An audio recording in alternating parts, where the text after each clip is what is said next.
Hop, șa, la la la la la la la la. Dacă mă înțelegi de tăcă, nu te întrăsta. Hop, șa, la la la la la la li.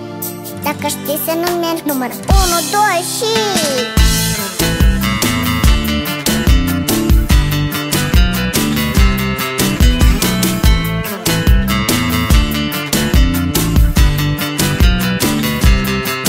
Câteodată seara stau pe spate și mă uit în sus.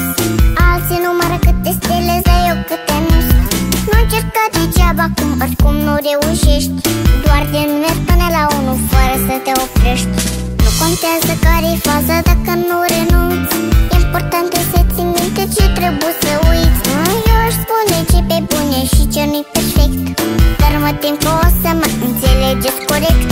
Hop, șa, la la la la la la la la.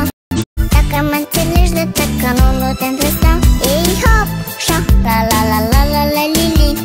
Dacă știi să nu mergi, număr 1, 2 și...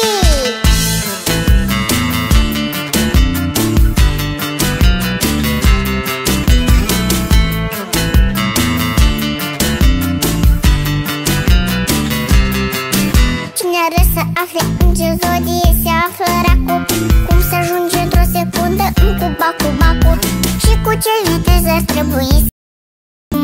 Care antonimul la cuvântul sinonim. Ori mai bine ar fi să afle cum e când e bine. Dacă nu găsești răspuns, îl găsești la mine.